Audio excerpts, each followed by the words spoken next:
Eu estava na rodoviária de Santos, 10 da noite, com aquela mala velha de tecido xadrez que meu marido usava nas viagens de caminhão. A luz fluorescente piscando, cheiro de fritura misturado com desinfetante barato. Minha mão tremia quando peguei o celular. Não era medo, era raiva contida. Liguei pro Evandro primeiro. Meu genro, marido da Patrícia, minha filha do meio, dono de loja de material de construção, aquele que todo domingo falava alto sobre expandir os negócios. 3 toques. 4. Alô, sogra! A voz dele já tinha aquele tom de pressa falsa. Evandro, eu fui despejada, perdi o apartamento, tô aqui na rodoviária, precisando de um lugar para dormir hoje.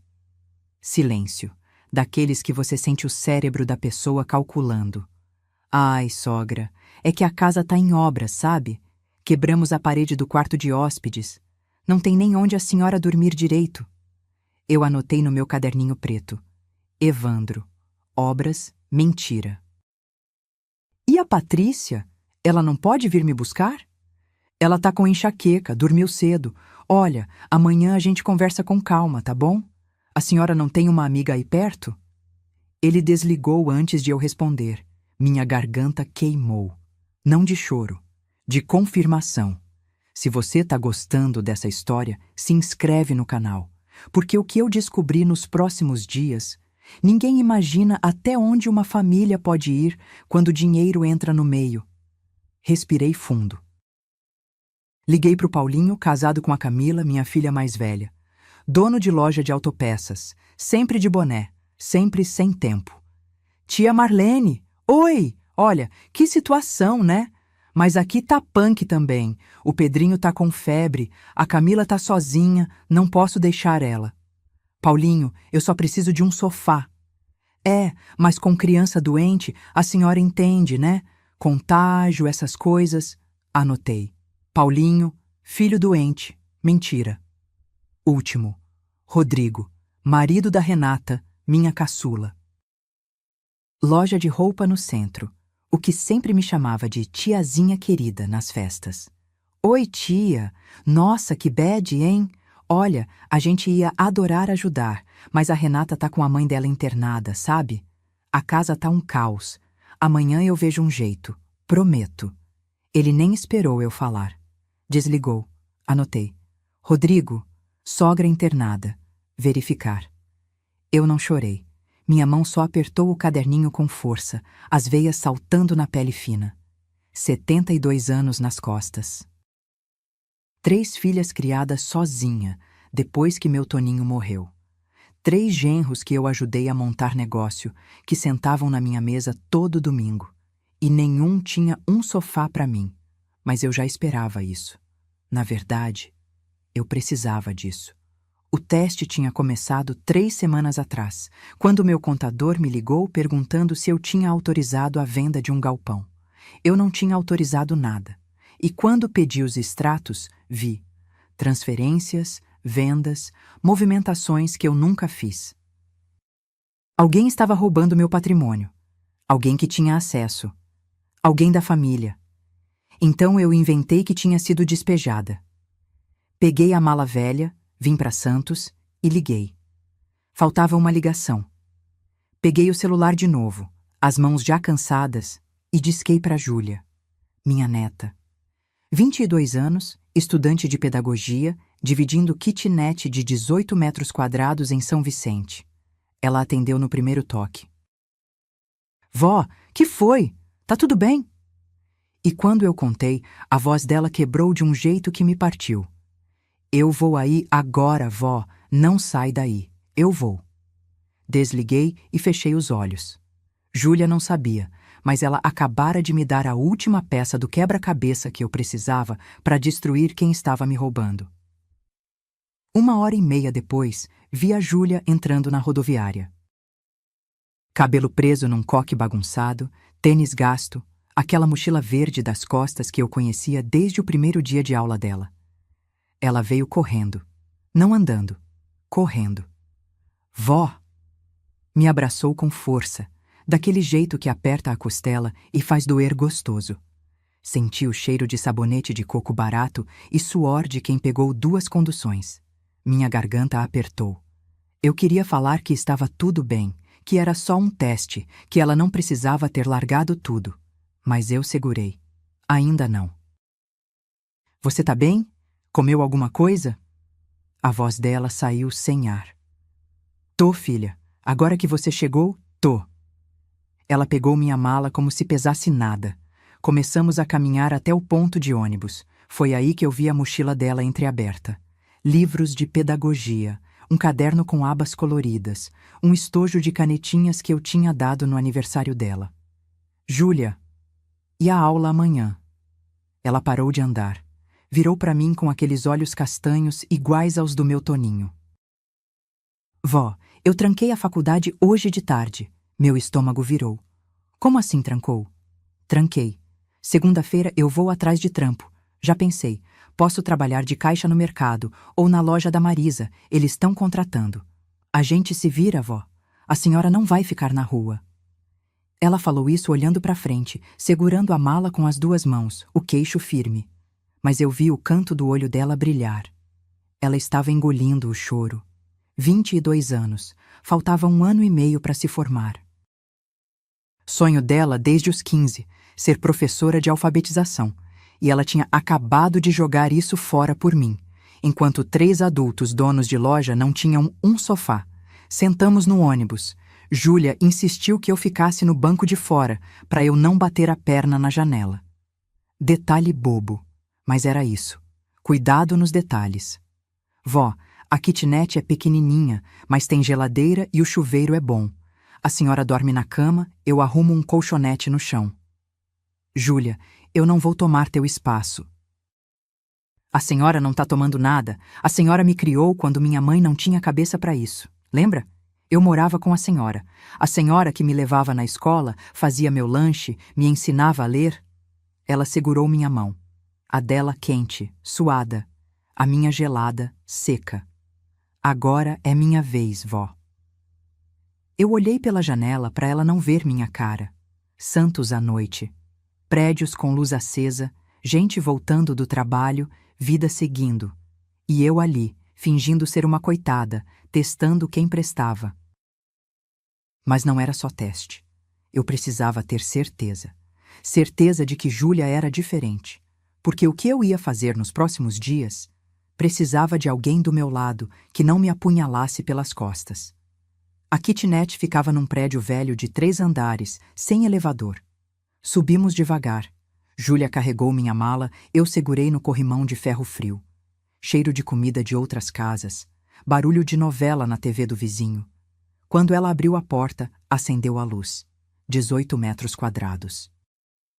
Cama de solteiro encostada na parede, uma mesinha com cadeira plástica, fogão de 2 bocas, geladeira pequena que fazia um ronco constante. Mas estava limpo, organizado. Tinha um vasinho com suculenta na janela. Tinha amor ali. Seja bem-vinda, vó. Ela sorriu, daquele jeito cansado, mas verdadeiro. Eu abracei minha neta e pensei, eu não queria testar você, Júlia, mas eu precisava ter certeza de que ainda existe gente nesse mundo. Naquela noite, enquanto Júlia dormia no colchonete que ela insistiu em armar no chão, eu fiquei na cama dela, olhando para o teto com infiltração. Minha bolsa do lado. Dentro dela, uma pasta. Uma pasta com documentos que ninguém sabia que eu tinha. Extratos, escrituras, contratos, transferências, 2.300.000 reais sumidos do meu patrimônio em 18 meses. E um nome circulado em vermelho, Evandro. Júlia não sabia, mas ela tinha acabado de me salvar de 2 formas, me dando abrigo e me dando a aliada que eu precisava para recuperar tudo que me roubaram. 3 da manhã. Eu não conseguia dormir. Júlia respirava pesado no colchonete, um braço jogado para fora do lençol fino. O ronco da geladeira era o único som, junto com um cachorro latindo lá longe. Levantei devagar, pisando no chão frio de cerâmica. Fui até minha bolsa. Aquela de couro marrom puído que eu carregava há 15 anos. Abri o zíper devagar, rezando para não fazer barulho. A pasta estava ali, papel pardo, elástico vermelho. Sentei na cadeira plástica da mesinha, acendi o abajur pequeno que Júlia usava para estudar. Luz fraca, mas suficiente. Abri a pasta. Primeira folha. Extrato bancário da minha conta poupança. Saldo atual, 340 mil. Era verdade, mas tinha uma anotação minha a lápis na margem. Antes, 1.100 mil. Cadê 760? 000? Segunda folha. Escritura do Galpão da Pinheiros.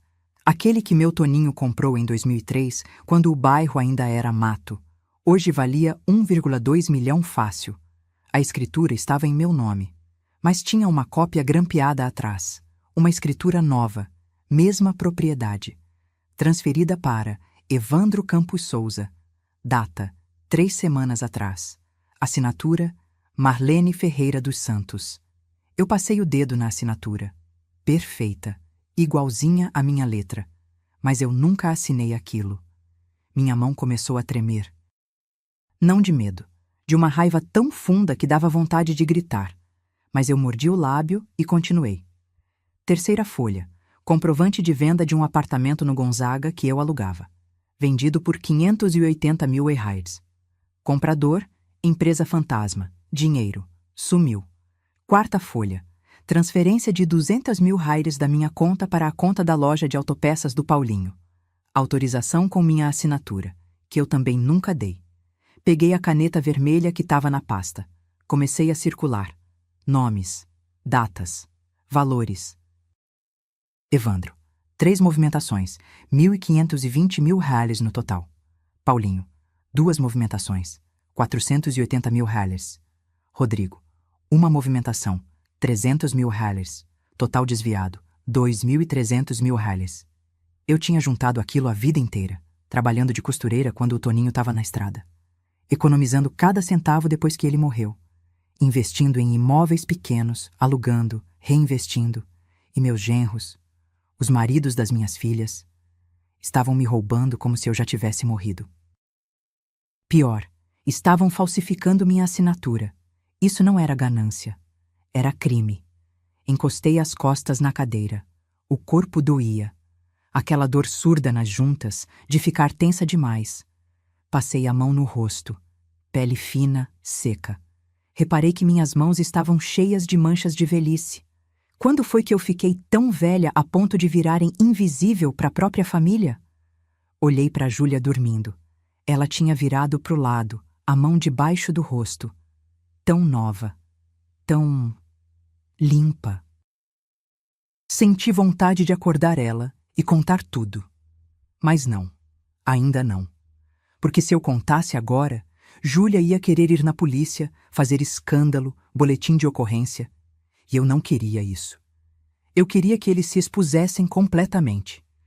Peguei o caderninho preto que eu tinha trazido. Abri numa página em branco. Escrevi: plano 7 dias. Dia 1, já fiz. Testei quem viria me buscar.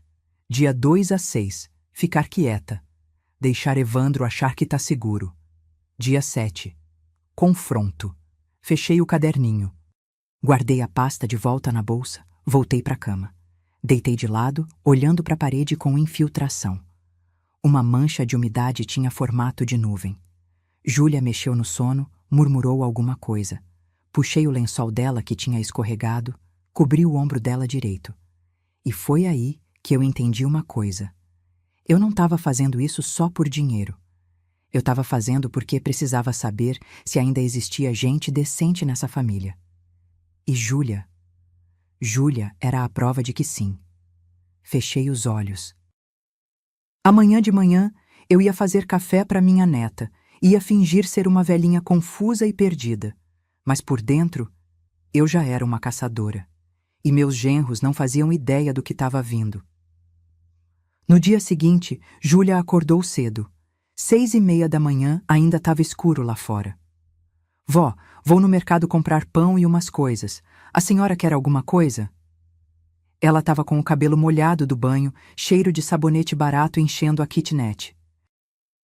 Vestiu uma calça jeans velha e uma blusa de manga comprida. Pegou a bolsa de pano. Não precisa, filha. Não gasta dinheiro comigo. Vó, para, eu compro e pronto. Ela me deu um beijo na testa. Saiu. A porta fechou com um clique. Fiquei sozinha. Sentei na beirada da cama, olhando para o celular dela em cima da mesinha. Um Samsung velho, tela rachada no canto, carregando no fio. Eu não sou de mexer em coisa dos outros. Minha mãe sempre dizia: quem procura, acha. E às vezes é melhor não achar. Ah, mas alguma coisa no meu peito, uma intuição, me empurrou. Levantei. Fui até a mesa, peguei o celular, desbloqueado. Júlia nunca botava senha, dizia que não tinha nada para esconder. Abri o WhatsApp dela, meu coração batendo mais rápido. Aquela sensação de estar fazendo algo errado, mas necessário. Desci a lista de conversas, grupos de faculdade, grupo da República Antiga, e lá embaixo, netos e tios, cliquei. A última mensagem era de ontem, 10 da noite, enquanto eu estava na rodoviária. Evandro. Gente, a Marlene ligou aqui pedindo abrigo. Falei que estava em obras. Paulinho. Aqui também. Inventei que o Pedrinho estava doente, cac. Rodrigo. Eu disse que a sogra estava internada. Ela acreditou. Minha boca secou. Continuei lendo. As mensagens eram de 2 dias antes. Evandro. Temos que internar a véia antes que ela doe tudo para a igreja ou assine besteira. Ela tá ficando gagá. Semana passada perguntou 2 vezes a mesma coisa. Paulinho. Já falei com um médico amigo meu. Laudo de demência sai em 1 semana. É só levar ela em 2 consultas e pronto. Rodrigo. Evandro. Aí a gente pede interdição. Fica tudo mais fácil para administrar o patrimônio dela. Camila, minha filha mais velha, mulher do Paulinho. Mas ela tá bem, Paulinho. Não é exagero? Paulinho. Amor é para proteger ela. E para proteger a gente também. Herança antecipada, entende? Patrícia, minha filha do meio, mulher do Evandro. Eu acho certo. Minha mãe sempre foi cabeça dura, nunca ouviu ninguém. Melhor a gente cuidar do dinheiro dela antes que ela faça besteira. Minha visão embaçou. Não de lágrima, de pressão na cabeça. Sentei na cadeira plástica antes de cair. Minhas pernas estavam bambas, aquela fraqueza que sobe das panturrilhas e toma conta. Coloquei a mão no peito. Respiração curta. Eles queriam me internar, forjar laudo médico, me declarar louca. Para pegar o que era meu. Voltei pro celular. Continuei lendo. Evandro, o galpão já tá quase transferido. Falta só ela assinar mais um papel. Paulinho. E o apartamento do Gonzaga? Conseguiu? Evandro. Vendido. 580 já caiu. Rodrigo. Vocês são foda, mano. Eu só consegui transferir os 300 da poupança dela. Eu li aquilo 3 vezes. Eles estavam rindo, planejando, juntos. Não era só Evandro, eram os 3. E minhas filhas, pelo menos 2, sabiam. Senti um gosto amargo na boca. Bile subindo. Levantei rápido, fui até a pia minúscula, abri a torneira, bebi água direto da mão. Gelada. Respira, Marlene. Respira. Peguei meu celular velho, aquele tijolão que mal tirava foto. Mas tirava. Voltei pro celular da Júlia. Fotografei. Todas as mensagens, uma por uma. A mão tremendo, mas firme o suficiente para ficarem legíveis. Guardei meu celular de volta na bolsa. Apaguei meu rastro no WhatsApp da Júlia. Coloquei o celular dela de volta na tomada, exatamente como estava. Sentei na cama. Fiquei olhando para as minhas mãos.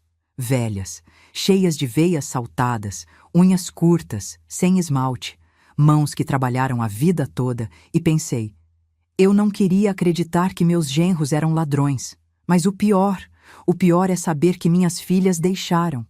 Patrícia tinha chamado eu de cabeça dura. Camila tinha duvidado, mas aceitado. Só a Renata, a caçula, não tinha falado nada no grupo. Ouvi a chave na porta. Júlia voltando. Limpei o rosto rápido, forcei um sorriso. Vó, olha, comprei pão francês quentinho e Toddy. A senhora gosta, né? Ela entrou com a sacolinha, sorrindo. Tão inocente, tão longe de imaginar o que a família dela estava fazendo. Gosto sim, filha. Obrigada. Tomamos café juntas. Júlia passou manteiga no meu pão. Eu fingi normalidade. Mas por dentro eu já não era mais a velha confusa que eles achavam. Eu era uma bomba prestes a explodir. E agora eu tinha prova. Quarto dia na kitnet. Quinta-feira de tarde. Júlia tinha ido para a biblioteca da prefeitura buscar uns livros. Disse que ia aproveitar enquanto ainda tinha a carteirinha de estudante válida. Eu estava sozinha, esquentando sopa de pacotinho no fogão, quando a campainha tocou. 2 toques curtos. Estranhei. Ninguém sabia que eu estava ali. Desci as escadas devagar, segurando no corrimão. Joelho esquerdo reclamando a cada degrau. Abri a porta do prédio. Era o Murilo, meu contador. 55 anos, cabelo grisalho penteado para o lado, camisa social azul clara suada embaixo do braço. Ele segurava uma pasta de couro marrom, daquelas grandes que pareciam pesar. Seu Murilo? Dona Marlene, graças a Deus achei a senhora. Ele estava ofegante, como se tivesse subido correndo. Como o senhor soube que eu estava aqui? A Júlia postou um stories ontem. Localizou São Vicente. Eu liguei para ela, ela me passou o endereço. Ele limpou a testa com um lenço de pano. Mania antiga dele.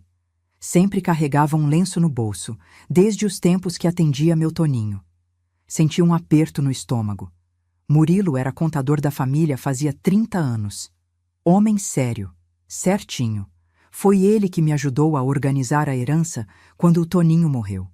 Foi ele que me ensinou a investir os aluguéis. Mas agora eu não sabia mais de quem confiar.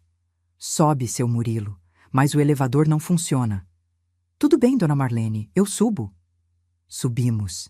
Ele respirava pesado. Eu ouvia o coração dele batendo rápido. Ou era o meu. Não sabia mais. Chegamos na kitnet. Ele olhou em volta sem disfarçar o espanto. A senhora tá morando aqui? Por enquanto, a Júlia me acolheu. Ele balançou a cabeça, mas não disse nada. Sentou na cadeira plástica, abriu a pasta em cima da mesinha. Tirou um maço de papéis. Contrato, escritura, carimbos. Dona Marlene, eu preciso que a senhora assine hoje a transferência do galpão da Pinheiros. A voz dele saiu cansada. Não tinha empolgação. Era obrigação. Meu sangue gelou. Que transferência? A senhora não lembra? O Evandro... Ele disse que a senhora prometeu transferir o galpão para quitar a dívida dele com o fornecedor. Ele está sendo processado, dona Marlene. Se não assinar, ele perde a loja. Eu sentei na beirada da cama, devagar. Peguei os papéis. Valor do galpão estimado, R$1.200.000. Transferência gratuita. Doação. Para Evandro Campos Souza. Seu Murilo. Eu não lembro de ter prometido nada. Ele suspirou fundo. Passou a mão no rosto. Olhou para mim com aqueles olhos fundos, cansados. Dona Marlene, com todo respeito, a senhora anda esquecida. Semana passada a senhora me ligou 3 vezes perguntando a mesma coisa. Mentira, eu nunca liguei. O Evandro está dizendo que a senhora está confusa, que às vezes repete as coisas, ele está preocupado. Preocupado. Repeti a palavra devagar, sentindo o gosto dela. Murilo colocou a caneta na minha frente. Assina aqui, dona Marlene. É pro bem da família. Peguei a caneta. Minha mão tremia, mas não de confusão. Olhei pro papel, pro espaço da assinatura, e tive uma ideia. Assinei, mas assinei errado. De propósito, em vez de Marlene Ferreira dos Santos, escrevi Maria Lene Santos. Letra trêmula, bambinha, como se eu realmente tivesse esquecido meu próprio nome.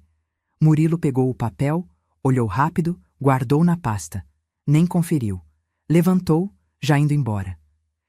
Obrigado, dona Marlene. A senhora fez a coisa certa. Ele desceu as escadas. Eu fiquei na porta, ouvindo os passos dele sumirem. Fechei a porta devagar. Encostei nela. Respirei. Agora eu sabia. Se Murilo fosse honesto, ia perceber a assinatura errada e voltar. Se fosse cúmplice de Evandro, ia levar o documento assim mesmo, achando que eu era boba. Eu tinha acabado de armar uma armadilha, e em 24 horas eu saberia de que lado meu contador de 30 anos estava. Ai, Camá! Júlia voltou da biblioteca 2 horas depois. Jogou a mochila no chão e ficou parada na porta, me olhando. Vó. A voz dela saiu diferente, grave, controlada. Que história é essa de galpão? Meu estômago apertou. Ela tinha encontrado o Murilo na rua? Ele tinha contado? Que galpão, filha? Para, vó, para de fingir. Ela cruzou os braços, os olhos vermelhos. O porteiro me parou embaixo, disse que subiu um senhor com pasta. Eu liguei pro Murilo. Ele me contou. Transferência de um galpão de 1.200.000 reais. Voz, a senhora tem dinheiro? Silêncio. O ronco da geladeira encheu o espaço entre a gente. Sentei na beirada da cama. Júlia ficou de pé, esperando. As mãos dela tremiam. De raiva ou de medo, não sei. Respirei fundo. Tenho. A palavra saiu pequena, mas pesada. Júlia passou a mão no rosto. Soltou uma risada curta, sem alegria. Quanto? Júlia. Quanto, vó? Levantei, peguei minha bolsa, tirei um extrato bancário. Não o da pasta secreta. Um que eu tinha imprimido semana passada, no caixa eletrônico. Entreguei para ela. Júlia leu, os olhos correndo as linhas, boca entreaberta. 340.000 reais. Ela leu em voz alta. Olhou para mim. A senhora tem 340.000 reais na poupança? Tenho. E mais 3 imóveis alugados, rendendo 8.700 por mês. Júlia sentou na cadeira plástica. As pernas dela pareciam ter amolecido. Ela segurou a cabeça com as 2 mãos. Eu tranquei a faculdade por nada. A voz dela quebrou. Não foi por nada, Júlia.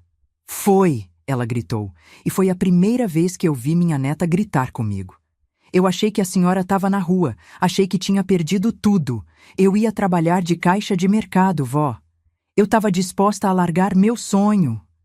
Ela chorou, daquele jeito feio, soluçando, limpando o rosto com as costas da mão.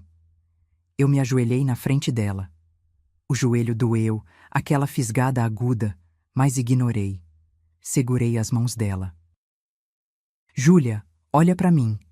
Ela olhou, olhos inchados, rosto molhado. Eu precisava saber quem ainda me ama de verdade, não o dinheiro que eu tenho. Eu. A senhora mentiu para mim, vó. Menti, e eu vou te explicar o porquê, mas antes, me responde uma coisa. Apertei as mãos dela. Se eu tivesse falado que eu tinha dinheiro, você teria vindo me buscar? Claro que sim. E teria trancado a faculdade? Ela ficou quieta, pensando. Não. Pois é, você veio porque me ama. Não porque eu tenho conta no banco. E isso vale mais que qualquer escritura. Júlia limpou o rosto com a manga da blusa. Respirou fundo, daquele jeito entrecortado de quem chorou muito. Mas por que a senhora disse que foi despejada? Isso é loucura, vó. Levantei devagar, o joelho reclamando. Sentei na cama. Porque alguém tá roubando de mim, Júlia. O silêncio voltou. Mas era diferente agora. Era a tensão. Tá sumindo dinheiro, movimentações que eu não fiz. Imóveis vendidos sem autorização. E tem gente da família envolvida. Quem? Olhei para ela. Ainda não tenho certeza de todos, mas eu vou descobrir. Júlia se levantou. Pegou um copo na pia, encheu de água, me trouxe. Bebe, vó. Bebi. Água gelada, descendo e acalmando aquele nó na garganta. Ela sentou do meu lado na cama. A senhora não tá sozinha, tá bom? Eu vou te ajudar. Encostei a cabeça no ombro dela.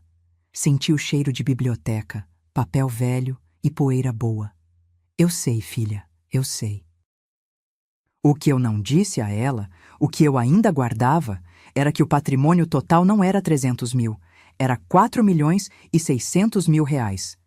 e metade já tinha sumido. Sábado, 7º dia. O celular tocou de manhã. Número do Evandro. Atendi no viva voz, com Júlia do lado. Alô, sogra? Tudo bem? Olha, a gente estava aqui conversando e... Que tal um churrasquinho hoje? Lá em casa. Família toda reunida. Sentimos saudade. Júlia me olhou com aquela cara de: Você vai? Fiz sinal para ela ficar quieta. Ah, Evandro, eu não sei, tô meio cansada. Nada disso, sogra. Vem sim. A Patrícia tá morrendo de saudades. E a gente precisa conversar umas coisas, né? Sobre a senhora, sobre o futuro. Sobre o futuro, como se eu fosse um problema a ser resolvido. Tá bom, que horas? 12:00. Mando buscar a senhora? Não precisa, a Júlia me leva. Desliguei. Júlia cruzou os braços. Vó, isso é armação. Eu sei. Por isso eu vou. Chegamos 12:15. Casa do Evandro em Praia Grande. Sobrado de 3 quartos, churrasqueira na área externa, portão automático. Tudo construído com meu dinheiro. Ele tinha pedido emprestado 200 mil para investir na loja 5 anos atrás. Eu dei sem cobrar juros. Ele disse que ia devolver. Nunca devolveu. Agora eu sabia por quê. Para que devolver se dá para roubar o resto? Tocamos a campainha. Evandro abriu. Sorriso largo demais. Sogra. Júlia. Entra, entra. Cheiro de carne na churrasqueira. Som de pagode baixinho. Vozes na área. Entramos. Tava todo mundo lá. Paulinho e Camila, minha filha mais velha. Rodrigo e Renata, a caçula. Patrícia, a do meio, esposa do Evandro. E mais. Os netos pequenos correndo, barulho de criança, bexiga estourando, clima de festa, muito sorriso, muita risada forçada. Patrícia veio me abraçar. Mãe, como a senhora tá? Senti o corpo dela rígido. Abraço de protocolo, sem calor. Tô bem, filha. Que bom. A gente tava preocupado. Preocupado. Todo mundo preocupado. Sentei numa cadeira de plástico. Júlia ficou do meu lado, tensa como uma corda de violão. Evandro trouxe cerveja para ela, guaraná para mim. Pra senhora, sogra, geladinho. Aceitei. Fingi um gole. Paulinho tava na churrasqueira, virando a carne. Boné do Corinthians, chinelo, bermuda, gesticulando largo, falando alto com Rodrigo sobre futebol. Normalidade ensaiada. Comemos. Farofa, vinagrete, pão de alho. A carne estava boa, mas descia mal. Meu estômago embrulhado, aquela sensação de quando você sabe que tem cobra na grama. No meio do almoço, Evandro bateu o copo na mesa. Levantou. Gente, só um minutinho. Eu queria falar uma coisa importante. O pagode baixou de volume. Todo mundo olhou. A gente estava conversando aqui, né? Sobre a sogra. Meu coração acelerou. E a gente vê que a senhora tá meio cansada. É natural, né? A idade chega para todo mundo. Ele sorriu, bonachão. Então a gente pensou... A senhora não quer morar num lugar mais... estruturado? Júlia apertou minha mão embaixo da mesa. Como assim, Evandro? Paulinho se meteu. Tipo assim, tia Marlene. Um lugar com enfermeira, médico, atividades, para a senhora descansar de verdade, sem preocupação. Rodrigo completou. Tem uma clínica muito boa em Guarujá. A gente foi visitar. Limpinha, arejada, comida caseira. A gente paga, tia. É para a senhora ficar bem. Clínica. Eles queriam me internar. Olhei para o rosto de cada um. Evandro, de pé, com aquele sorriso de vendedor. Paulinho, com a espátula na mão, desviando o olhar. Rodrigo, mexendo no celular, fingindo naturalidade. E minhas filhas. Camila olhava para o prato. Patrícia me encarava, queixo erguido, como se estivesse fazendo um favor. Renata tinha lágrimas nos olhos, mas não falava nada. Júlia explodiu. Vocês querem internar minha avó? Júlia, calma. Evandro ergueu as mãos. Não é internação, é cuidado. Cuidado? Júlia levantou. Vocês nem atenderam o telefone quando ela precisou. Silêncio de constrangimento. Foi aí que eu falei. Voz baixa, mas firme. Deixa eu pensar. Mas antes, cadê o Murilo? Quero tirar uma dúvida sobre uns papéis. Evandro ficou branco. Tipo branco de quem levou um soco no estômago e tá tentando esconder. Murilo? Por quê, sogra? Porque ele veio me visitar. Pediu para eu assinar uma transferência. Do galpão da Pinheiros. O barulho das crianças brincando sumiu. Ou foi minha audição que falhou? Não sei. Paulinho largou a espátula. Rodrigo parou de mexer no celular. Patrícia engasgou com a cerveja. A senhora assinou? A voz de Evandro saiu rouca. Sorri. Aquele sorriso pequeno de avó que sabe das coisas. Assinei. Por quê? Tem problema? Evandro respirou fundo. Recuperou o sorriso. Não. Que bom. É que... é tudo para a senhora ficar tranquila, né? Tranquila. Ele acabara de confirmar que sabia da transferência. Levantei da cadeira. Júlia me ajudou. Obrigada pelo churrasco, mas eu vou embora. Mãe, espera. Patrícia tentou segurar meu braço. Olhei nos olhos dela. Olhos da minha filha, que eu segurei no colo, que eu ensinei a andar. E vi uma estranha. Me solta, Patrícia. Ela soltou. Saímos, Júlia e eu, em silêncio. No Uber de volta, eu pensei. Eu não queria acreditar que meus filhos me entregariam assim, mas agora eu sei que eles já me enterraram. E amanhã eu ia provar que morto também levanta. Segunda-feira de manhã, 8h30. Eu e Júlia na fila do cartório do centro de Santos. Aquele cheiro de papel velho, café requentado, ar-condicionado mofado, gente impaciente mexendo no celular, senha eletrônica apitando. Peguei a senha, 347. Sentamos naquelas cadeiras de plástico duro, encostadas na parede. Júlia estava nervosa, balançava a perna sem parar, aquele tique de ansiedade. Vó, e se não achar nada? Vai achar. Minha barriga roncou. Não tinha tomado café direito, só um gole de água, estômago revirado desde ontem. Senha 347, guichê 5. Levantamos. Fomos até o guichê. A moça era jovem, cabelo preso, unhas feitas. Crachá. Fabiana. Bom dia, preciso de segunda via de escritura. Galpão na Rua Pinheiros, 428. Ela digitou. Clique no teclado. CPF da senhora? Passei. Mais digitação. Ela franziu a testa. Dona Marlene, a senhora transferiu esse imóvel há 6 dias. Dia 10 de janeiro. 6 dias. 2 dias antes de eu fingir o despejo. Meu sangue gelou. Como assim transferir? Fabiana virou o monitor para mim. Tá aqui, ó. Transferência para o senhor Evandro Campos Souza. Reconhecimento de firma. Tudo certinho. Júlia se inclinou, lendo a tela comigo. Quero ver o documento. A assinatura. Fabiana clicou. Imprimiu. Entregou. Peguei o papel com as 2 mãos. Elas tremiam. Ali estava. Escritura de transferência. Data: 10 de janeiro de 2026. Imóvel: Galpão Rua Pinheiros, 428. Valor: 1.200 mil. Transferência: gratuita, doação. E lá embaixo, minha assinatura. Perfeita, caprichada, cada curva da letra M, cada traço do S. Igualzinha. Mas não era a que eu tinha feito com o Murilo.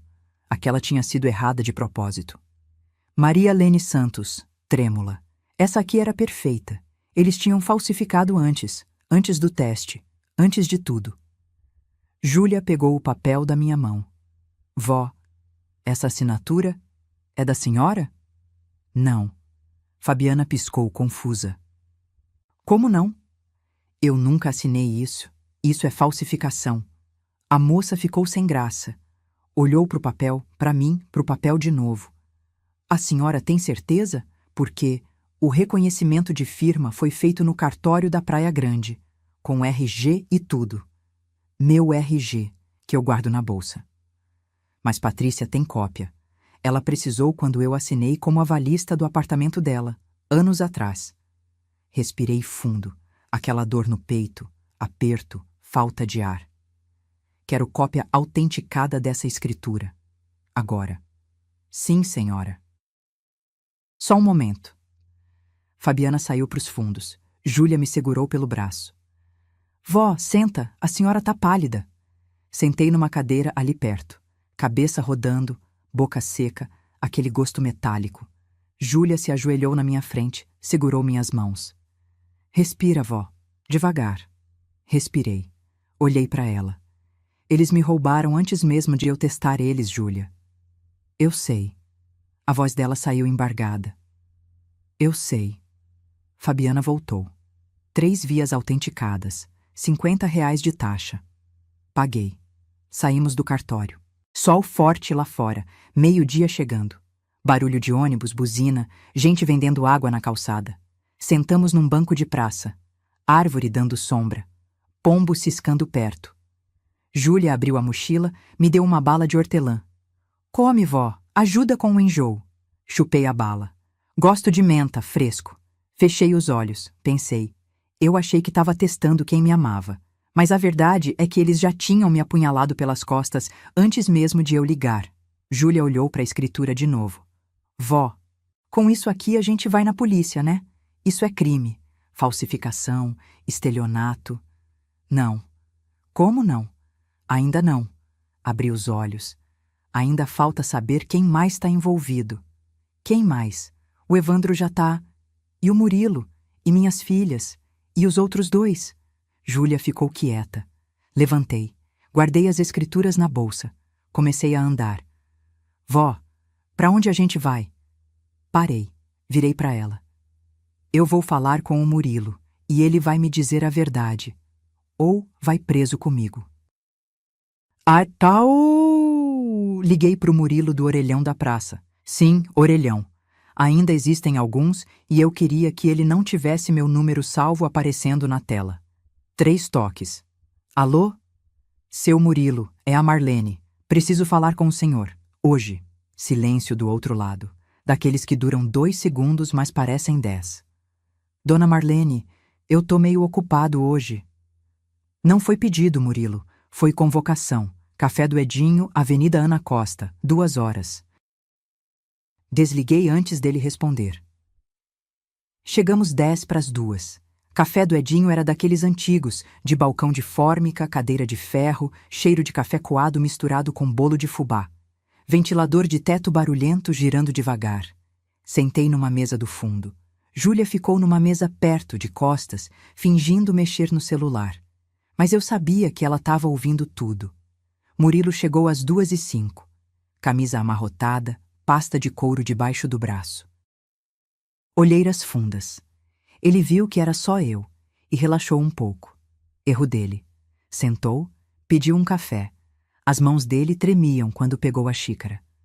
Dona Marlene, sobre aquela transferência, coloquei a escritura autenticada em cima da mesa, bem no meio, entre a xícara dele e a minha. Você sabia? Ele olhou para o papel. Ficou branco, tipo branco de quem viu fantasma. Sabia o quê? Que essa assinatura é falsa. Murilo engoliu em seco, a maçã de Adão subindo e descendo. Ele pegou o papel com a mão tremendo, leu, olhou para mim. Dona Marlene, eu achei que a senhora tinha assinado... Quando? Antes. O Evandro disse que a senhora tinha assinado numa ida ao cartório com ele. Eu nunca fui em cartório nenhum com o Evandro.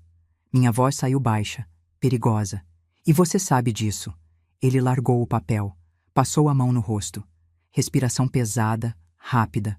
Suor descendo pela testa mesmo com o ventilador ligado. Murilo. Inclinei para frente. 30 anos. Você cuidou da contabilidade do meu Toninho por 30 anos. Organizou a herança quando ele morreu. Me ensinou a investir. Eu confiei em você. Ele fechou os olhos, apertou a ponte do nariz com os dedos e desmoronou. Ele me ofereceu 40 mil. A voz saiu quebrada, fina. 40 mil reais. Disse que a senhora estava esquecida, que você estava assinando o papel errado, doando para a igreja, falando de deixar tudo para o padre. Ele disse que era para proteger a senhora. E você acreditou. Eu precisava. Ele bateu a mão na mesa. A xícara chacoalhou. Gente virou para olhar. Ele abaixou a voz, mas os olhos estavam molhados. Meu filho tá com leucemia, dona Marlene. Tratamento particular, quimioterapia, remédio importado. O plano não cobre tudo. Eu tô devendo no cartão, devendo pro agiota. Ele chorou. Ali, no meio do café, com gente passando. Chorou feito criança. Sentiu um aperto no peito. Não de pena. De raiva. Raiva do Evandro por usar a fraqueza de um homem desesperado. Peguei meu celular velho, o tijolão. Botei em cima da mesa, apertei gravar. Conta tudo de novo, do começo. Murilo olhou pro celular. Pro meu rosto, de volta pro celular. A senhora, tá gravando? Ou você conta, ou eu te denuncio junto com o Evandro. Falsificação de documento, formação de quadrilha, estelionato. Você vai preso, Murilo. E seu filho fica sem pai e sem tratamento. Foi cruel, eu sei. Mas era verdade. Ele fungou. Limpou o rosto com as costas da mão. E contou tudo. Evandro tinha procurado ele 2 meses atrás. Ofereceu os 40 mil. Pediu para Murilo agilizar papelada, fazer transferências, assinar como testemunha. Disse que Marlene já tinha concordado com tudo, mas esquecia. Murilo aceitou o dinheiro. Usou no tratamento do filho, mas jurou, olhando nos meus olhos, a mão no peito, que não sabia da falsificação de assinatura. Achou que eu tinha realmente assinado em outro lugar. Desliguei a gravação, guardei o celular, olhei para ele. Homem de 55 anos, cabelo grisalho, ombros caídos, pai desesperado, cúmplice involuntário. Você vai me ajudar a consertar isso. Ele piscou. Como? Você vai reunir tudo, todos os documentos que você assinou, todas as transferências, tudo que o Evandro mandou você fazer. Você tem 24 horas. E se eu não conseguir? Encostei na cadeira, cruzei os braços. Eu entrego essa gravação para a polícia, e você explica para o seu filho por que o papai vai dormir na cadeia. Não era ameaça. Era fato. Murilo tremeu, mas concordou. Levantei, paguei os 2 cafés no balcão. Saí sem olhar para trás. Lá fora, Júlia me esperava na calçada. E aí? Agora eu tenho um trunfo. Um contador arrependido vale mais que 10 advogados caros. Terça-feira, 10 da manhã. Liguei do celular da Júlia para cada um dos genros. Mesma mensagem. Reunião de família hoje, 3 da tarde, na casa do Evandro. Assunto urgente sobre minha saúde e meu patrimônio. Presença obrigatória. Quem não for, tá fora da herança. Herança, a palavra mágica. Chegamos 3h10, de propósito. Quem chega atrasado controla a sala. Murilo já estava lá. Tinha entregado uma pasta grossa de manhã com tudo.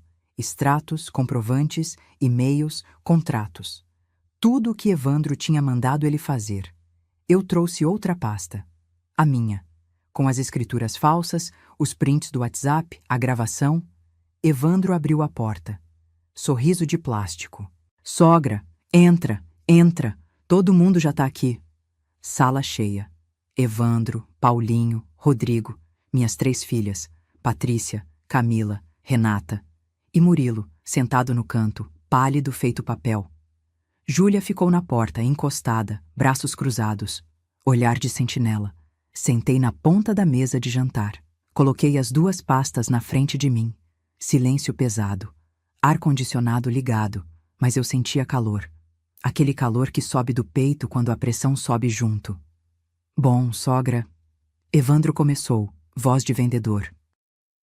A gente marcou essa reunião para conversar sobre a clínica de Guarujá. Já separamos os papéis. É só a senhora...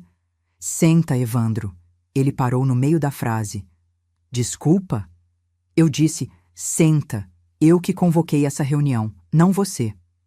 Evandro sentou devagar. Olhou para o Paulinho. Pro Rodrigo. Estavam todos tensos, sem entender. Abri a primeira pasta. Tirei os extratos bancários, um por um. Espalhei na mesa. 2.300.000 reais. Ninguém respirou. Sumidos do meu patrimônio em 18 meses. Patrícia engoliu em seco. Continuei tirando papéis, contratos, escrituras, galpão da Pinheiros, 1.200.000, transferido pro Evandro com assinatura falsificada. Joguei a escritura na frente dele. Apartamento do Gonzaga, 580.000, vendido sem autorização. Joguei o comprovante. Transferência para a conta da loja do Paulinho, 200.000. O papel deslizou pela mesa até parar na frente dele. Paulinho olhou, ficou vermelho. Transferência para a conta do Rodrigo, 300.000. Rodrigo tentou falar. A voz não saiu. Peguei o celular, coloquei no meio da mesa. E isso aqui, mensagens do grupo de vocês, planejando me internar, forjar laudo médico, me declarar demente. Apertei o play. Minha voz gravada lendo as mensagens do WhatsApp ecoou na sala. Temos que internar a véia antes que ela doe tudo para a igreja. Laudo de demência sai em 1 semana. Herança antecipada, entende? Camila tampou a boca com a mão. Renata começou a chorar baixinho. Desliguei. Olhei para cada um. Evandro estava roxo, veias saltando no pescoço. Paulinho olhava para o chão. Rodrigo tremia. E minhas filhas? Cadê vocês nessa história? Minha voz saiu rouca. Minhas filhas, que eu carreguei 9 meses, que eu criei sozinha quando o pai de vocês morreu. Vocês sabiam? Patrícia ergueu o queixo, olhos secos. Eu sabia. Senti um soco no estômago. E deixou. Mãe, a senhora é teimosa. Nunca houve ninguém. A gente estava protegendo a senhora de... De quê? De ter meu dinheiro? De decidir minha vida? Patrícia não respondeu. Olhei para Camila. E você? Ela chorava. Balançou a cabeça. Eu suspeitava, mas não quis perguntar. Eu tinha medo de brigar, de perder o Paulinho. Preferiu me perder a perder o marido. Olhei para Renata, a caçula, meu bebê, 28 anos. Ela levantou, voz tremendo. Eu não sabia de nada. Eu não sabia, apontou para o Rodrigo. Você fez isso? Você roubou minha mãe? Rodrigo tentou segurar a mão dela. Renata empurrou. Não encosta em mim. Ela pegou a bolsa. Saiu batendo a porta. A sala ficou em silêncio de novo. Respirei fundo. Dor no peito. Pressão alta. Mãos geladas. Mas eu não podia parar agora. Vocês têm 48 horas para devolver cada centavo. Ou eu registro o boletim de ocorrência. Evandro levantou. Bateu a mão na mesa. A senhora não tem prova de nada. Essas mensagens, esses papéis, não provam. Sorri, tipo sorriso pequeno, de quem guardou o melhor para o final. Tenho, e não estou sozinha. Olhei para o Murilo. Ele levantou, voz baixa. Delação premiada, já está registrada. Evandro ficou branco, e foi aí que a porta da frente se abriu. Entrou um homem de terno cinza, pasta preta debaixo do braço, uns 45 anos, óculos de grau, barba aparada. Boa tarde. Sou o Dr. Henrique Tavares, advogado criminalista da doutora Marlene. Júlia tinha contratado ele 2 dias atrás, com o dinheiro que eu dei para ela. Evandro recuou. Que isso? A senhora contratou advogado? Dr. Henrique sentou na outra ponta da mesa. Abriu a pasta com calma irritante. Tirou documentos. Falsificação de documento público, estelionato qualificado, apropriação indébita, formação de quadrilha. Ele leu sem pressa. Penas somadas, de 6 a 12 anos de reclusão. Paulinho ficou de pé. Espera aí. A gente pode conversar, resolver isso em família? Família? A palavra saiu da minha boca dura feito pedra. Família não rouba. Família não falsifica. Família não trama para internar mãe sã em clínica. Patrícia levantou também, voz alta, irritada. A senhora está fazendo tempestade em copo d'água. A gente só queria ajudar, cuidar do patrimônio. Cuidar! Eu gritei. Primeira vez em anos, minha voz ecoou na sala. Vocês venderam meu apartamento, forjaram minha assinatura, roubaram 2 milhões. Patrícia ficou muda. Olhei para ela. Para a filha que eu embalei de noite quando tinha cólica, que eu ensinei a fazer conta, que eu segurei a mão no primeiro dia de aula, e vi uma mulher que escolheu o marido ladrão. Você sabia desde o começo, né? Ela não respondeu, mas o silêncio dela foi confissão. Camila soluçou, cobriu o rosto com as mãos. Mãe, eu sinto muito. Eu devia ter falado. Eu não queria estragar o casamento. Preferiu me estragar a estragar o casamento. Levantei, as pernas tremendo, mas firmes. Aquela dor no joelho ignorada. Tudo ignorado. Olhei para os 3 genros. 48 horas, 2 dias. Devolvem até o último centavo, ou o Dr. Henrique protocola a denúncia. Evandro tentou uma última cartada. A senhora tá blefando. Não vai meter os próprios genros na cadeia. Dr. Henrique sorriu. Tipo o sorriso de quem já ouviu isso 1000 vezes. A senhora... Marlene não está blefando, Sr. Evandro. Inclusive... Ele tirou outro papel. Já temos bloqueio judicial preventivo de suas contas. As 3, desde ontem. Rodrigo ficou branco. Bloqueio? Como?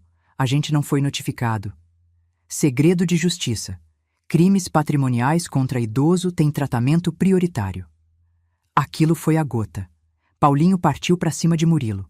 Foi você, seu traíra. Você entregou a gente. Murilo recuou, encostando na parede. Voz fina. Eu não tinha escolha. Tinha sim. Você escolheu ela ao invés da gente. Eu escolhi não ir preso. Murilo gritou de volta. Meu filho tá doente, Paulinho. Eu preciso cuidar dele. Vocês me usaram, me ofereceram dinheiro sujo e agora querem que eu afunde junto? Evandro partiu para cima dele também. Dr. Henrique se levantou. Senhores, qualquer agressão será testemunhada e adicionada ao processo. Júlia entrou no meio, braços abertos. Chega! Todo mundo parou. Ela olhou para mim. Olhos vermelhos, mas voz firme. Vó, vamos embora. Eles não merecem mais 1 minuto do seu tempo. Peguei minhas pastas. Dr. Henrique guardou os documentos dele. Caminhei até a porta. Parei. Virei. Olhei para as minhas 3 filhas. Patrícia, de pé, queixo erguido, orgulhosa até no crime. Camila, sentada, chorando, mãos tremendo. Renata não estava mais lá. Tinha ido embora. Vocês tinham uma escolha. Minha voz saiu cansada. Entre ser minha filha ou ser esposa de ladrão. Patrícia escolheu. Camila. Você escolheu o silêncio. E silêncio também é escolha. Patrícia me encarou. E agora? A senhora vai me deserdar? Tirar tudo de mim? Sorri, triste. Você já se deserdou sozinha, filha. Saí, Dr. Henrique atrás. Júlia do meu lado, segurando meu braço. Lá fora, sentei no banco do Uber que Júlia tinha chamado. Fechei os olhos. Senti a mão quente da minha neta segurando a minha, gelada, tremendo. Vó, a senhora tá bem? Não tava. Meu peito doía, não de pressão, de tristeza. Mas respondi. Vou ficar. Porque eu ia. Eventualmente. Mas naquele momento eu só queria sumir. Desaparecer num lugar onde família não existisse. No dia seguinte, quarta-feira, 10 da manhã, meu celular tocou. Doutor Henrique. Dona Marlene, pode vir até meu escritório? Preciso que a senhora assine uns documentos.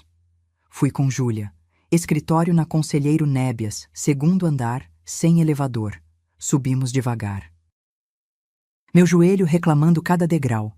Entramos. Sala pequena, mesa cheia de papéis, cheiro de café velho. Dr. Henrique não estava sozinho. Tinha 2 pessoas com ele. Um homem de uniforme, oficial de justiça pela identificação no peito, e uma mulher de tailleur preto, pasta debaixo do braço. Dona Marlene, essa é a doutora Cláudia do Ministério Público. Meu coração acelerou. Ministério Público? Dr. Henrique indicou uma cadeira. Senta, dona Marlene. A senhora precisa saber, o crime que cometeram contra a senhora não é só particular. É crime contra idoso, com agravante de vínculo familiar.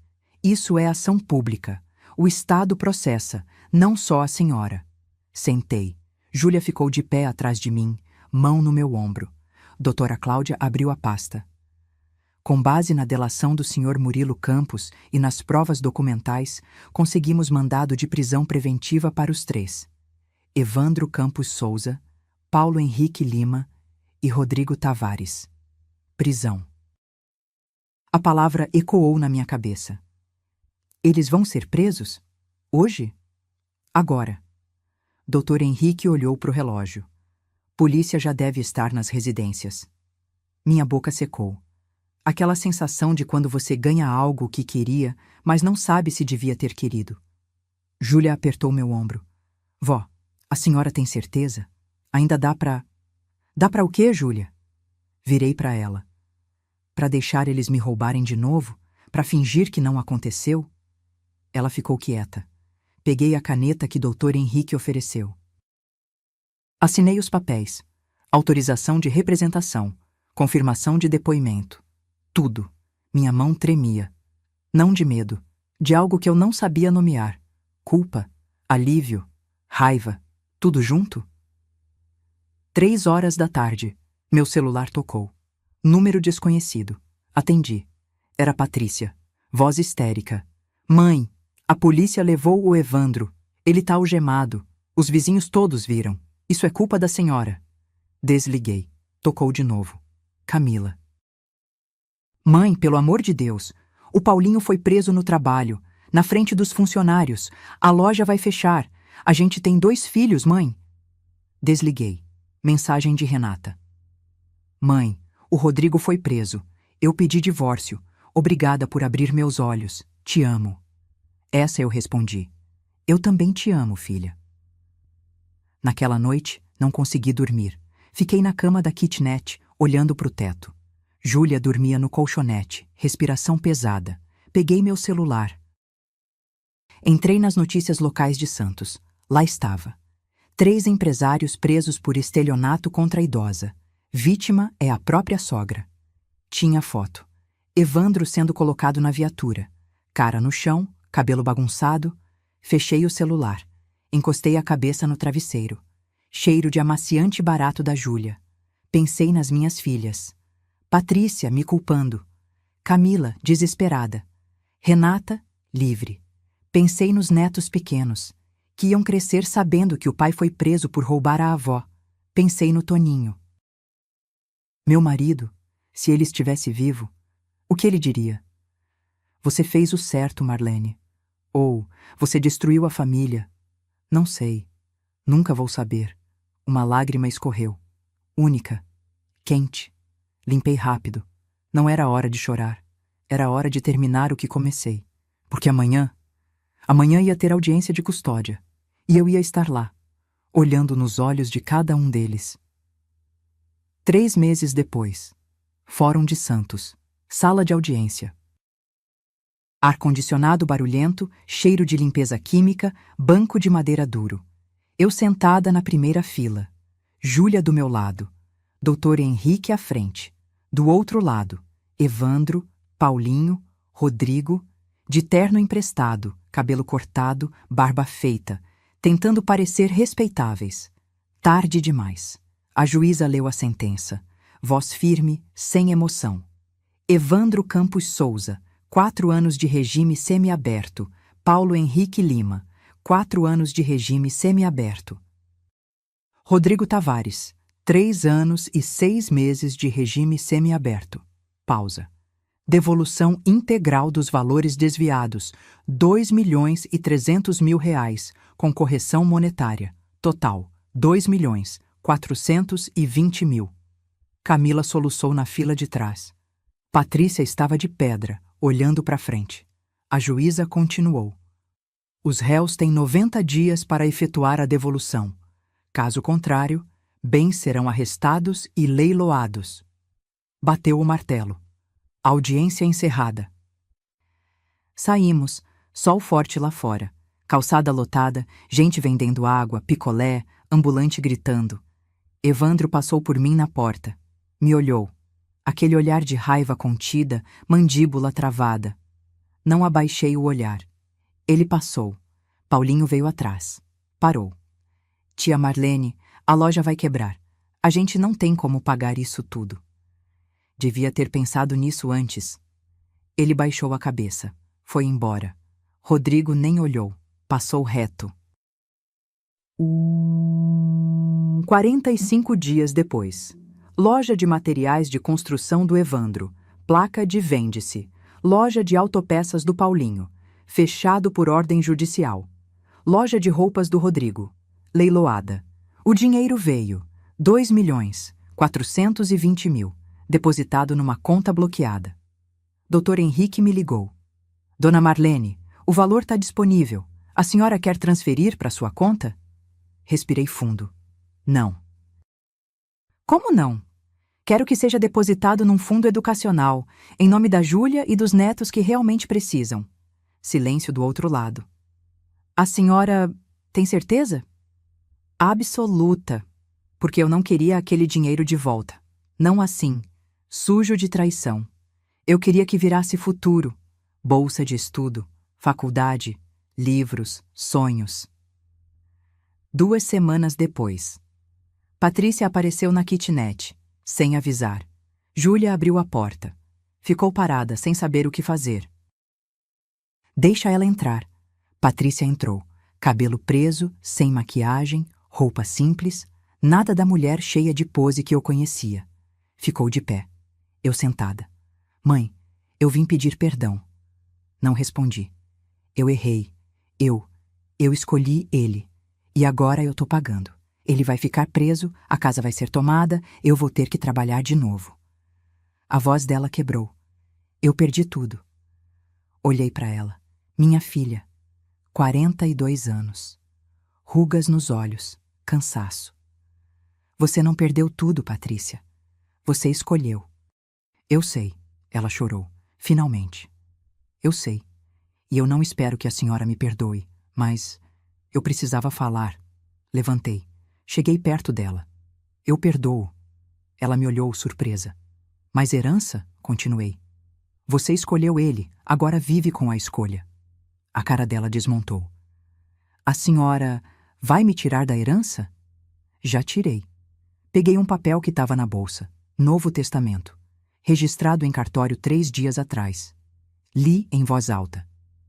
70% do patrimônio. Júlia Ferreira Santos. 30% dividido entre Camila e Renata.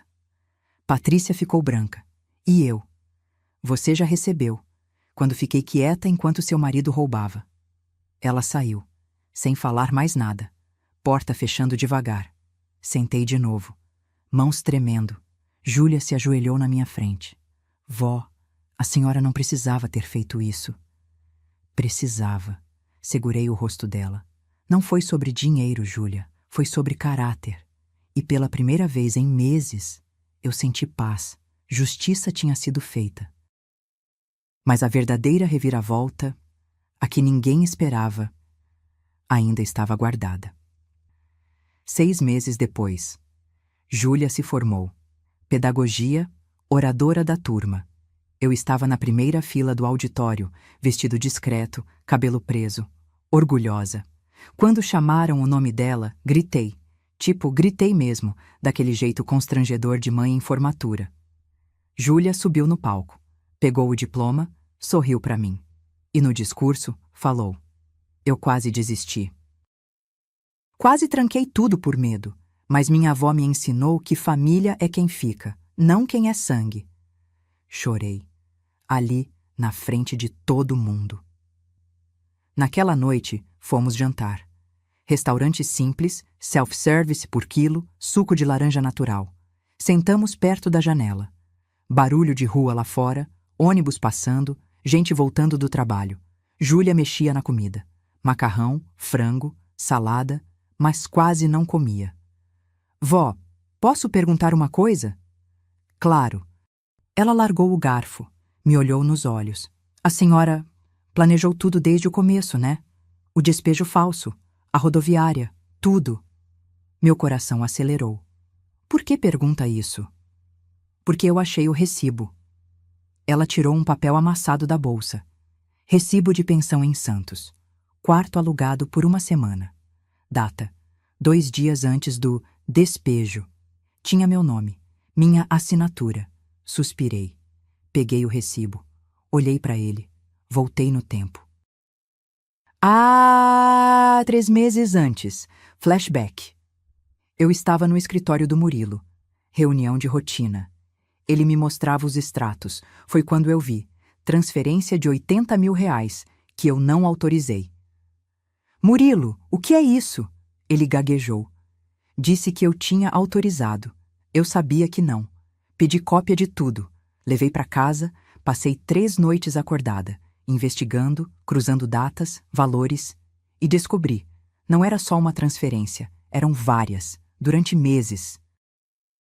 Alguém estava me roubando. Pensei em ir na polícia, mas não tinha certeza de quem era. Não tinha prova sólida. Então, bolei um plano, um teste. Inventei que tinha sido despejada. Aluguei quarto em pensão. Peguei mala velha do sótão. Fui para a rodoviária e liguei, para ver quem viria, quem se importava, quem era aliado. E voltando ao restaurante, olhei para Júlia. Foi tudo teatro. Ela balançou a cabeça. Risada curta, sem alegria. Você me enganou. Te testei. É a mesma coisa, vó. Não é. Segurei a mão dela em cima da mesa. Eu precisava saber se ainda existia gente decente nessa família. E você provou. Júlia tirou a mão. E se eu não tivesse ido te buscar? E se eu tivesse desligado igual aos outros? Fiquei quieta. Porque essa pergunta me assombrava toda a noite. Eu teria ido sozinha na polícia. Minha voz saiu baixa, mas teria doído muito mais. Júlia olhou pela janela. Luzes da rua acendendo. Noite chegando. Às vezes eu fico pensando, se eu fiz a coisa certa, se denunciar meus tios valeu a pena, se destruir a família já estava destruída, Júlia. Eu só acendi a luz para todo mundo ver. Ela virou para mim, olhos molhados. Mas não dói? Saber que suas filhas, que a tia Patrícia... Dói. Admiti. Primeira vez em voz alta. Dói todo dia. Acordo e esqueço. Por 1 segundo, esqueço. Aí lembro. E dói de novo. Silêncio. Barulho de pratos, gente conversando, vida acontecendo ao redor. Respirei fundo. Mas eu não me arrependo. E era verdade. Voltamos para casa. Júlia tinha alugado um apartamento pequeno com o dinheiro do fundo. Kitnet melhor, com quarto separado. Fiquei uns dias com ela, ajudando a arrumar. Uma noite, depois que ela dormiu, peguei o caderninho preto. Aquele que eu anotava tudo. Fui até a pia da cozinha. Acendi o fogo. Botei o caderninho em cima da chama. Vi ele queimar. Páginas enrolando, virando cinza. Nomes sumindo. Evandro, Paulinho, Rodrigo. Tudo virando nada. Joguei as cinzas no ralo. Abri a torneira. Foi embora. Encostei na pia. Olhei para o reflexo no azulejo. Mulher de 72 anos. Cabelo branco. Rugas fundas. Cansada. Mas de pé. Sempre de pé. Só uma pergunta ficou. Eu fiz o teste ou o teste me fez? 1 ano depois. Quinta-feira de manhã. Sol entrando pela janela da sala de aula. Eu estava sentada no fundo, quietinha, observando. Júlia na frente. 23 alunos de 6 anos. Primeira série. Alfabetização. Ela escrevia na lousa com giz colorido. Mãe. Quem aqui ama a mamãe? Perguntou. Todas as mãozinhas levantaram. E quem aqui ama a vovó? Mais mãozinhas. Risadas. Um menino gritou. Eu amo minha avó, ela faz bolo. Júlia sorriu. Aquele sorriso verdadeiro que ilumina a sala inteira. A minha avó também faz bolo. E me ensinou que família é quem cuida da gente de verdade. Ela olhou para mim. Piscou. Meu peito apertou. De orgulho, daqueles que machucam de tão bons. Depois da aula, fomos tomar café num boteco perto da escola. Pão na chapa, café preto, manteiga derretendo. Vó, a diretora me chamou hoje. Vão me efetivar, concursada. Júlia! Levantei, abracei ela ali mesmo, no meio do boteco. Gente olhando, mas eu não ligava. Ela riu, daquele jeito solto, feliz. Sentamos de novo. Ela mordeu o pão. Eu só bebi o café, olhando para ela. Você realizou teu sonho, menina. Por sua causa, vó. Não, foi você que não desistiu. Ela ficou séria. Vó, a tia Camila me ligou ontem. Meu estômago apertou. Camila, minha filha mais velha, aqui ficou calada. O que ela queria? Pediu para falar com a senhora. Disse que está trabalhando agora, que o Paulinho cumpriu a pena, saiu, que eles se separaram. Fiquei quieta. Ela quer te ver, vó. Respirei fundo. Aquela dor antiga voltando, tipo dor de cicatriz que coça quando vai chover. E você acha que eu devo? Júlia segurou minha mão. Eu acho que perdão não é sobre eles, vó. É sobre a senhora. Para a senhora dormir em paz. Sábado de tarde. Praça do Gonzaga. Banco embaixo da árvore. Pombos ciscando. Camila chegou 10 minutos atrasada. Cabelo preso, sem maquiagem, roupa simples. Bolsa velha de supermercado. Nada da mulher que usava roupa de marca. Sentou do meu lado. Sem abraço. Distância segura. Mãe. Camila. Silêncio. Barulho de criança brincando. Vendedor de picolé gritando. Vida seguindo. Eu arrumei emprego. Ela falou baixinho. Caixa de farmácia. 6 da manhã às 2 da tarde. 600 por semana. 600. Ela que tinha loja, carro, casa. E os meninos? Pedrinho e Vitória também, morando comigo num apartamento alugado. Pequeno, mas é nosso. Ela limpou o nariz com as costas da mão. Gesto de cansaço.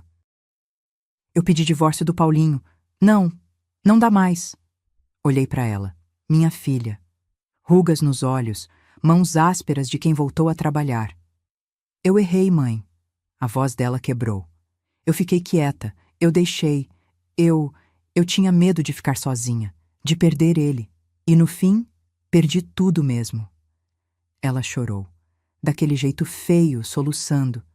Eu não abracei, ainda não, mas falei.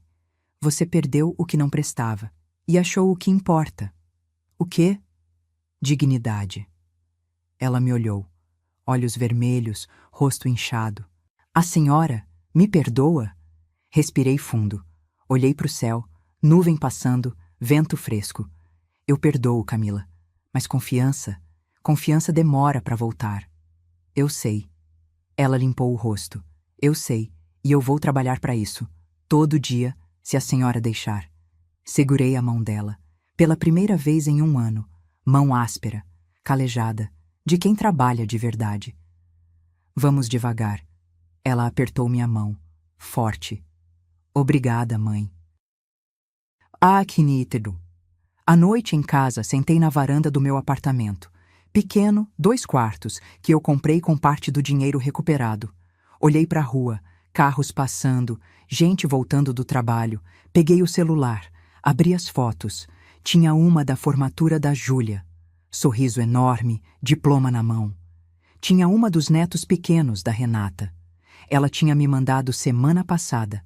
Não tinha nenhuma da Patrícia. Ela nunca mais apareceu. E tudo bem. Porque família, eu aprendi, não é sobre sangue. É sobre quem escolhe ficar. Quem escolhe perdoar. Quem escolhe reconstruir. Pensei naquele dia, na rodoviária. Mala velha. Caderninho preto. Ligações. Pensei em tudo que veio depois. Dor, traição, justiça. E pensei, valeu a pena? Olhei para o reflexo na janela de vidro. Mulher de 73 anos. Cabelo branco, rugas, cansada, mas inteira.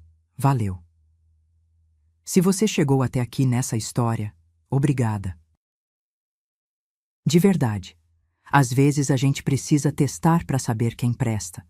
Às vezes a gente precisa perder tudo para descobrir o que realmente importa. Eu fiz o que tinha que fazer. Nem todo mundo ia concordar. Nem todo mundo ia ter coragem. Mas no final eu durmo em paz. Conta pra mim nos comentários. Você faria o mesmo? Testaria sua família? Ou deixaria quieto? E se você tem alguém que te apoiou quando ninguém mais apoiou, marca essa pessoa aqui. Porque gente assim vale ouro. Dá um like se a história te tocou. Se inscreve no canal para mais histórias reais. E me conta, de onde você está assistindo isso? Ah, e uma última coisa. Semana passada recebi uma notificação no celular. Transferência suspeita de 15 mil reais detectada. Sorri. De canto. Peguei o telefone. Liguei para o banco. Porque se tem uma coisa que eu aprendi, é que eu nunca mais vou ser roubada em silêncio.